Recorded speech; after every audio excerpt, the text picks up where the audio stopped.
সুপ্রভাত। কেমন আছো সবাই? অনন্যার ব্লগসের আরও একটি ব্লগে সবাইকে স্বাগত। সবাইকে ব্লগ শুরুর প্রথমেই জানাই শুভ নববর্ষ 1431। নতুন বছরের অনেক শুভেচ্ছা তোমাদের। নতুন বছর যেন সবার খুব ভালো কাটে। নতুন বছরের প্রথম দিন, তাও আবার রবিবার বলে কথা, তো সেই জন্যই সকালে উঠে ব্রাশ করে ফ্রেশ হয়ে ব্রেকফাস্টটা সেরে নিলাম। তারপরে যথারীতি ড্রেস চেঞ্জ করে চলে এলাম রান্না করতে। আজ যদিও রবিবার, তার উপরে নববর্ষ, তবুও আজ ঠিক করলাম দুরকম মাছ দিয়েই লাঞ্চটা সারবো। কারণ মাছে ভাতে বাঙালি, মাছ ছাড়া কি বাঙালির নববর্ষ জমে? তো যেমন ভাবা তেমন কাজ। যথারীতি মাছ কাকু চলে এসেছিল মাছ নিয়ে। মাছ কাকুর কাছ থেকেই আজকে নেওয়া হয়েছে রুই মাছ আর ট্যাংরা মাছ। ট্যাংরা মাছগুলোর পেটে না ভর্তি ভর্তি ডিম, দারুণ ব্যাপার। তো যাই হোক, আজকে তৈরি হবে আলু পটল পেঁয়াজ কুচি দিয়ে রুই মাছের তেল ঝোল আর আলু পেঁয়াজ কুচি দিয়ে ট্যাংরার ঝাল। তো সেই জন্যই রুই মাছগুলোকে প্রথমে ভেজে তুলে নিলাম। তারপরে জিরে তেজপাতা ফোড়ন দিয়ে আলু পটলগুলোকে ভালো করে কিছুটা ভেজে নিলাম। আলু পটল কিছুটা ভাজা ভাজা হয়ে যাওয়ার পরে দিয়ে দিলাম পেঁয়াজ কুচি।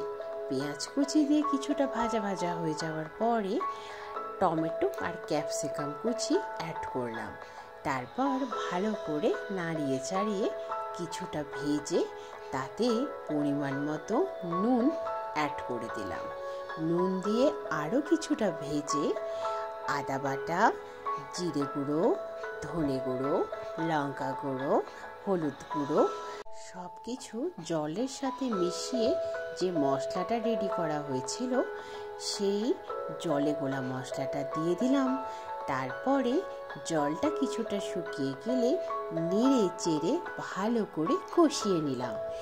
যখন তেল ছেড়ে গেল তখন পরিমাণ মতো জল দিয়ে ঢাকা দিয়ে দিলাম।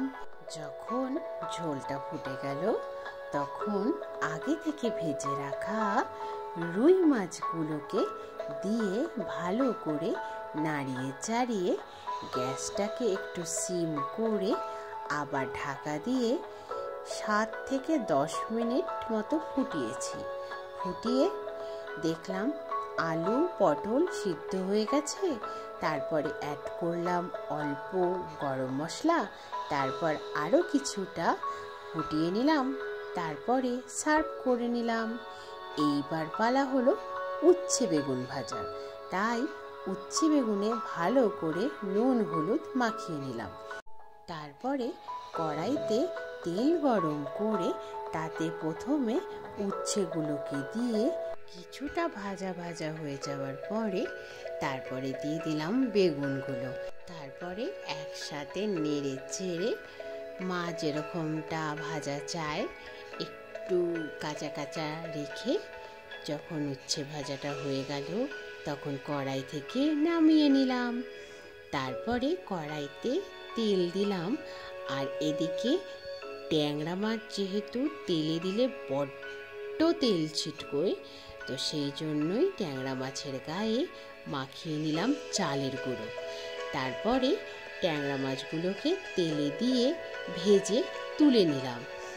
তারপর সেই ট্যাংরা মাছ ভাজার তেলে ফোড়ন দিলাম কালো জিরে। তারপরে তাতে দিলাম আলু কিছুটা ভাজা ভাজা হয়ে যাওয়ার পরে তাতে দিয়ে দিলাম পেঁয়াজ কুচি। পেঁয়াজ কুচি দিয়ে বেশ কিছুটা ভেজে নিলাম। তারপরে অ্যাড করে দিলাম টমেটো আর ক্যাপসিকাম কুচি। টমেটো ক্যাপসিকাম কুচি দিয়ে ভালো করে ভাজা ভাজা হয়ে যাওয়ার পরে তাতে অ্যাড করলাম পরিমাণ মতো নুন। নুন দিয়ে আরও কিছুটা ভেজে নেওয়ার পরে দিয়ে দেওয়া হলো কিছুটা জল। তারপরে মশলা হিসেবে দেওয়া হলো হলুদ গুঁড়ো আর ঝালের গুঁড়ো। তারপরে ভালো করে নেড়ে চেড়ে কষিয়ে নিলাম। যখন মশলা থেকে তেল বেরিয়ে এলো তখন পরিমাণ মতো জল দিলাম। জল দিয়ে ঢাকা দিয়ে দিলাম। যখন ঝোলটা ফুটে উঠল তখন আগে থেকে ভেজে রাখা ট্যাংরা মাছগুলো ঝোলের মধ্যে দিয়ে দিলাম আর তার সাথে দিলাম 4টি চিরা কাঁচা লঙ্কা। তারপর গ্যাসটাকে লো ফ্লেমে রেখে ঢাকা দিয়ে দিলাম। 10 মিনিট ফোটানোর পরে গ্যাসটা অফ করে ট্যাংরা মাছের ঝালটা সার্ভ করে নিলাম। যদিও আজকে ডাল নেই, তবুও এই যে সাদা সাদা নতুন নতুন পাঁপড় এনেছিলাম পরিবার দোকানটা থেকে, সেই জন্যই কয়েকটা পাঁপড় ভেজে নিলাম। তারপর চলে গেলাম স্নান করতে।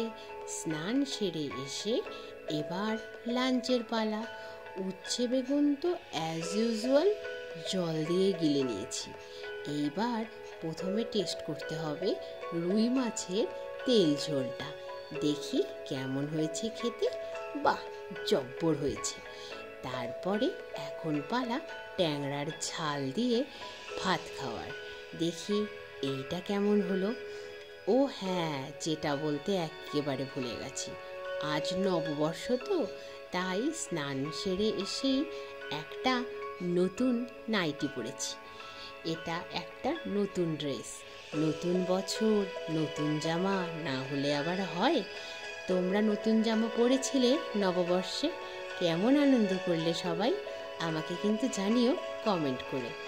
এই দেখো, এইবার ট্যাংরার ঝাল দিয়ে ভাতটা মেখে খাওয়ার পালা। ও দারুণ টেস্ট হয়েছে তো।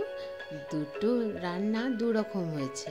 এবার ট্যাংরার ডিম, ও ফ্যান্টাবুলাস। তারপরে ভাবলাম পাঁপড় তো আছে, আর চাটনিটা মা করেছিল, তাই চাটনি সহযোগে পাঁপড় খেতে কিন্তু দারুণ লাগে। তাই চাটনি দিয়ে পাঁপড় খেয়ে দেখলাম। দারুণ হলো আজকে নববর্ষ স্পেশাল লাঞ্চ। তারপরে একটু রেস্ট করলাম। তারপরে তোমরা তো জানোই 3টে দোকানে নববর্ষের হালখাতার ইনভিটেশন আছে। অতএব নতুন টি শার্টটা পরে রেডি হয়ে নিলাম, যেটা চৈত্র সেলে কিনেছিলাম। দেখো, এই তো আমার সাজুগুজু করে বেরিয়ে পড়লাম। যেতে হবে না, গিয়ে দেখতে হবে হালখাতায় মিষ্টিগুলো আনতে হবে। তো বাজারে গত বছরের তুলনায় এই বছর ভিড়টা খানিকটা কমই মনে হচ্ছে। দেখি একটা দোকানে তো হালখাতার মিষ্টি পেয়ে গেলাম। এই যে আমাদের বালুরঘাটের ঐতিহ্যবাহী বুড়ি কালী মাতার মন্দির, এই যে দ্বিতীয় দোকান। এই দোকান থেকে আমরা পুজোর বাসন কিনে থাকি, তাই প্রতি বছর ইনভিটেশনটা পাই। তো এই বছরও তার ব্যতিক্রম হয়নি। তারপরে চলে গিয়েছিলাম বুড়িমা জুয়েলারিতে, সেখানেও ইনভিটেশন ছিল। আর বুড়িমা জুয়েলারি থেকে ফুচকার স্টল বসিয়েছিল, সেখান থেকে কয়েকটা ফুচকা খেলাম। তারপরে বুড়িমাকে একটি প্রণাম করলাম মন্দিরের বাইরে থেকে, কারণ আমিষ খেয়েছিলাম যে। তারপর বেরিয়ে পড়লাম বাড়ির উদ্দেশ্যে। বাইরে খুব একটা ভিড় নেই। আমি তো ভেবেছিলাম অনেক দেরি হয়ে যাবে, কারণ প্রতি বছর খুব ভিড় হয়। এবারই দেখলাম ভিড় নেই। এই প্যান্ডেলটার কাছে এসে মনে হচ্ছে একটা দুর্গাপূজার ফিলিং। হ্যাঁ, এখানে বাসন্তী পুজো হচ্ছে। আজ যে বাসন্তী পুজোর ষষ্ঠী, দেখো। আর এইখানে দেখো বাসন্তী পুজোর সময় নির্ঘণ্ট সব দিয়ে দিয়েছে। যাই হোক, ঠাকুরকে প্রণাম করে চলে এলাম বাড়িতে। এইবার প্যাকেটগুলো খুলে দেখতে হবে তো কি কি মিষ্টি পেলাম। এই দেখো, এটি একটি দোকানের মিষ্টি, যতদূর সম্ভব বাসনের দোকানের। আর এটি মনে হচ্ছে চায়ের দোকান থেকে দিয়েছে।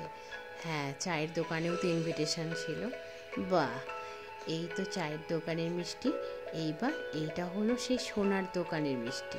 এটা সেই সোনার দোকান বুড়িমা জুয়েলারি, সেখানকার ক্যালেন্ডার। সব দোকান ক্যালেন্ডার না করলেও বুড়িমা জুয়েলারি করেছে, কি দারুণ তাই না? এইবার আরও একটা দোকান, এটাও একটা সোনার দোকানই, এখানে দিয়েছে সোনপাপড়ি। আর এই দেখো সেই সোনার দোকানের ক্যালেন্ডার, বাহ দারুণ। তাহলে আজ এই পর্যন্তই, আবার দেখা হবে অন্য একটা ব্লগে। সবাই খুব ভালো থেকো, সুস্থ থেকো, সাবধানে থেকো। তোমরা নববর্ষ কেমন কাটালে আমাকে কমেন্টে জানিও। আজকের ব্লগটা কেমন লাগলো জানিও কমেন্ট করে। আর ভালো লাগলে একটা লাইক করো।